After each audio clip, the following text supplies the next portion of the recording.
In this week's episode of Investies, I'm going to clarify the difference between stock market exposure and being a direct shareholder. The two of these are commonly confused. If you've heard me speak on the stock market, if you've read my book, if you've listened to the trailer of this podcast, then you have heard me share the statistic that only 15% of Americans are direct shareholders. And out of those 15%, only 1% are Black and only 0.5% are Latinx. The stock market and economics overall is a topic that I am extremely passionate about, and I want it to be accessible. But I think more importantly, I want us to know that we are more than capable of understanding the system and playing the game. We are more than just consumers. I have been studying data on our community for over 20 years. I feel like I've developed a strong enough perspective to understand where we are mentally and emotionally versus the way society perceives us. And while data on our community was my first passion, I am obsessed with the stock market and economics. The more I explore this space, the more I fall in love with it, but also the more angry I get at the barrier to entry. You're listening to a girl that has not lived with her parents since the age of 12. I was in gangs. I was a mother at 14 years old. I have faced all types of abuse. I was homeless, couch surfing at one point. I developed a drug addiction. It was an attempt to self-medicate. I honestly could go on and on about the experiences that I've had in my life. And I am fully aware that those negative experiences could have directed me towards having a completely different life than the one that I have now. From my personal perspective, the biggest hurdle that I have had getting to where I am today is not seeing any other Latinx taking up space in the stock market and in economics. Of course, growing up, I didn't know anyone that was participating in the stock market or talking about economics. I am the first one. And understanding that only 15% of Americans participate in the stock market as direct shareholders makes this an even bigger issue. It makes me wonder why publicly traded companies are public. Who are publicly traded companies public for? For whose gain? I also didn't see people of color discussing or conversating about economics.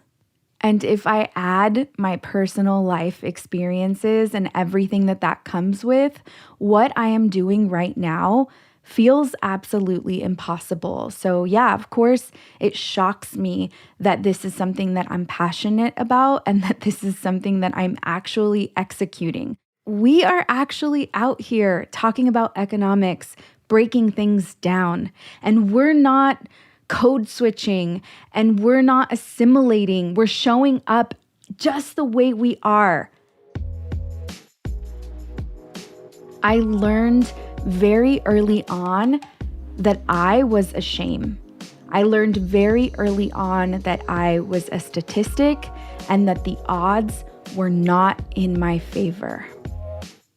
However, what I am learning now is that I am a very intelligent person and that I have the capability to understand very complex systems. And not only do I understand complex systems, but I have the ability to simplify them so that others can understand them as well. But you know what I think makes me really intelligent? is knowing and understanding that this ability is not exclusive to me as a person. This is accessible to all of us. The problem here is that many of us, especially in communities of color, do not know that intelligence is accessible. There's almost like something from within that by default believes that we are not smart, that we're stupid. And that is so freaking far from the truth. Despite our circumstances, despite our past, despite our traumas, despite our family members, despite the schools, despite the system, we are more than capable and intelligent. And my hope is that in me sharing who I am with my honest, lived experiences, that I reflect your lived experiences and that you have the proof you need to be whatever it is that you want to be. I really need you to know that. Like for real, I need you to know that. And I also really need you to know the difference between stock market exposure and being a direct shareholder. But before we get into that, we're going to take a quick break. Are you an investee, but you haven't started investing yet? We got to fix that right now. I am holding my next stock market virtually live course on Saturday, November 4th and Sunday, November 5th from 11 a.m. to 4 p.m. Central on both days. You will have access to me directly. I'm going to break down the stock market in very simple terms in ways that you will understand. And let me tell you, by the time you're done taking this crash course, you're going to understand the stock market at an intermediate level. For more information, head over to my website, inluzwetrust.com. Look for Wealth Warrior, the course, and you will find all of the information on the course, including the course curriculum. I'll see you this November. And we're back. The difference between exposure and direct ownership of the stock market, also referred to as shareholder, is pretty massive. And most of us, especially those that have exposure, don't really understand the difference. And honestly, I really don't expect anyone to, because this is so complex. I want to start off by saying that I am not advocating for not having exposure. This is really important for me to make sure that you understand. What I am advocating for is for being a direct shareholder. I am advocating for owning shares in a publicly traded company, and I want to make sure that you can do both. You can have exposure, and you can also become a direct shareholder. This doesn't have to be one or the other. The most common way of having exposure of the stock market is via a 401k. Most of us are familiar with 401ks because it has been the normalized experience when it comes to investing. We're introduced to 401ks by our employers. Many employers offer benefits like matching a contribution to your 401k by a percentage. Side note, whatever your employer matches, you want to make sure that you are contributing that same amount always. We never want to leave free money on the table, and this is free money. All right, so the money that is put into the 401k is then invested into a fund. This is typically a stock that you pick. You do not get to pick the stocks inside of the fund. You also do not own the stocks inside of the fund. The company that owns the fund is the one that manages the stocks and owns the stocks. So you have no control over the stocks inside of the fund. There are many companies that own these funds. The two biggest companies are Vanguard and BlackRock. You may have already heard of them. There are different types of funds. In order to keep this simple, we are not going to get into the thousands of funds that are accessible. It is just important for you to understand that what you have is exposure. Again, you have no control over what the fund managers buy or sell and when they buy or sell. This type of investment is considered a safer option because you experience less volatility. Volatility is when you feel the drastic swings of the market going up and down. It's so important for me to communicate that being able to emotionally withstand volatility is not impossible, most especially if you understand the movements of the market, the state of the economy, and the emotional attachment that we have to money that does not serve us and keeps us from using money as a tool. The fund is a basket of stocks. Let's look at it like a fruit basket.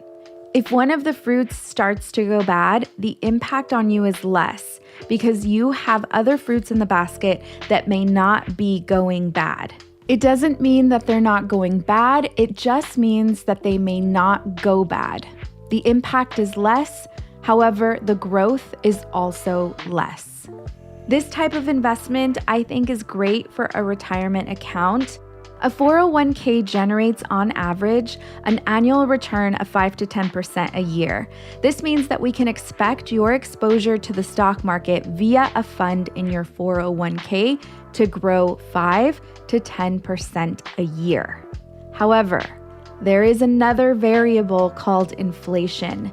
Inflation is when the value of the dollar declines. We have all familiarized ourselves with inflation in the last couple of years. But a quick example is the $100 you had a couple of years ago can no longer purchase the same amount of groceries this year. Those $100 are worth less than they were last year. Since the year 2000, we have seen an inflation rate of 2.38% on average per year. And I just want to remind you that the inflation rate for 2022 was 8%. The inflation rate for 2021 was 4.7%. If we calculate the inflation rate against our average annual return on our 401k, we are really looking at a return of 2.62 to 5.62% because the value of the dollar has gone down. We also have to consider that the fund or the basket of fruit will only grow if the market is doing good. If the market is doing bad, then the entire basket of fruits will also go bad. I'm definitely not trying to scare you out of the market, and I will say that if you fear losing money, then we need to take a closer look at your personal relationship with money, your scarcity mindset. I cover this in my book and in my course. The work is always rooted in overcoming scarcity. Money is a tool. The value of money goes up and the value of money goes down. It's really important that as adults, we learn to be emotionally prepared for when it does both. You can get high off of the high, and you can also get really low off of the low. What most people don't understand is that when the market is low, while it does produce pain, it also produces the absolute best setup to make more money in the future. If and only if you participate. To recap, you have exposure to the stock market in your 401k. You can also have exposure to the stock market outside of your 401k via an ETF, which is also called an exchange-traded fund, or via just a fund. Again, these are baskets of stocks that you buy into. You do not own these stocks, you bought into the fund. The fund is the owner and the manager of these stocks. You have the opportunity to invest into these funds via your 401k, and you also have the opportunity to invest in these funds directly within a brokerage account. I break down a brokerage account in my book, How to Open One, step by step. So definitely check that out. As a reminder, I do not think that you should not be invested into funds or a 401k. My perspective is that you should also be invested in direct ownership of publicly traded companies. Purchasing stock directly makes you a shareholder of a publicly traded company. This means that you are in part owner of the company that you decide to purchase. A lot of people, most especially those that are not invested in the stock market, will tell you that the stock market is risky. It's really important for us to pay attention to who is giving us advice on the stock market, despite what they do, even if they work in finance. I have found that the majority of people that tell me that the stock market is risky have never even invested. They're giving me hearsay advice. If they are invested in the stock market and they are still discouraging you from investing, they may potentially believe that you are not capable of making a profitable investment decision. I find this to be very interesting, most especially given the fact that most profitable companies in the market are the ones that we as consumers decide to purchase every single day. Are there companies in the market that you should not be investing into? Absolutely. Just like there's a bunch of crap out there that we should not be purchasing. I want us to take a look at a couple of my favorite publicly traded companies and how they have increased over the years. I purchased my iPod in 2007, and it was definitely a game changer on my evening runs, but it wasn't something that I really saw as vital or life-changing. It wasn't until 2012 when I purchased my first iPhone.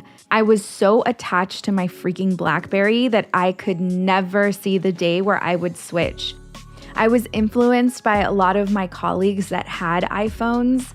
I gave it a shot in 2012, and I will never forget the shift in experience.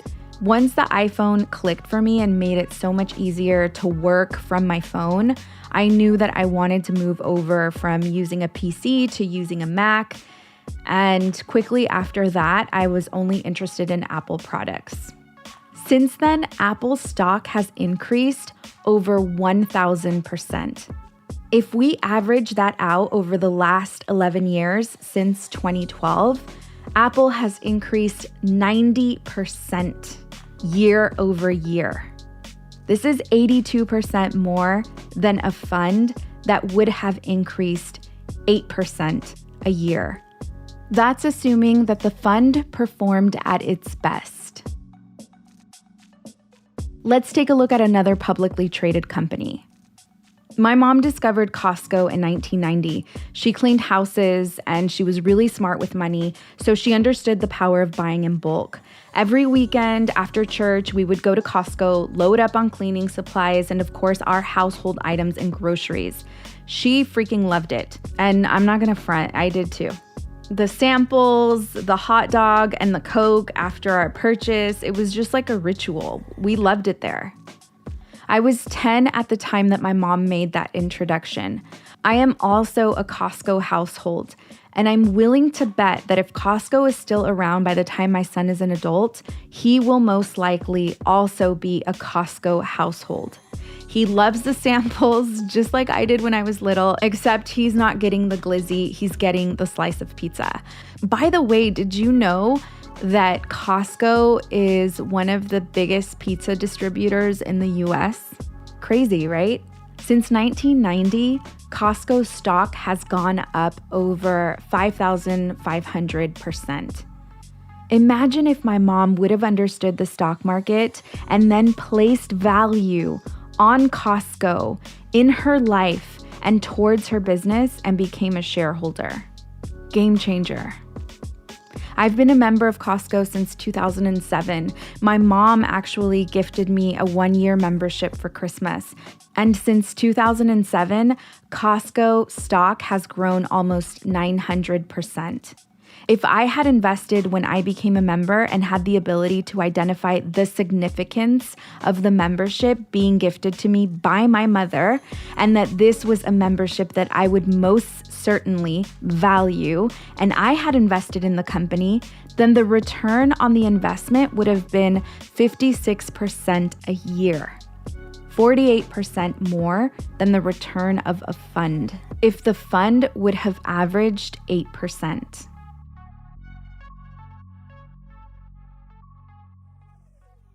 I dare you to look at some of your favorite publicly traded companies to see how much they've gone up from the time that you knew that they were going to be a staple in your life.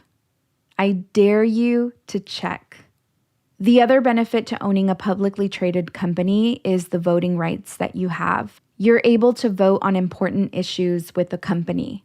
Can you imagine the power that we would have if at least 25% of direct owners were people of color? As it stands right now, 90% of direct shareholders are white. And check this, the top 10% of the most wealthiest people in this country own 88.6% of stocks. Why is that? I really want you to think about this. What do they understand that the majority of us don't? Why is the focus for Americans to save for retirement accounts or invest in funds and real estate? Why aren't we learning about direct ownership? These are the types of questions that keep me up at night. I've created so many resources to help us through this process. This isn't about finding a needle in a haystack or a get-rich-quick scheme. This is about understanding this game. This is about the long term. This is about education. This is about economic power. This is about generational wealth. Thank you for listening to this week's episode. If you're enjoying Investies, please head over to Apple Podcasts, rate and review us. Share this episode with friends and family that you feel would resonate. I'm your host, Linda Garcia. Investies is produced by Cosmic Standard and In Luz We Trust. A big thank you to the team, Eliza Smith, Jacob Winnick, Asia Simpson, and Nina Gensler-Debs.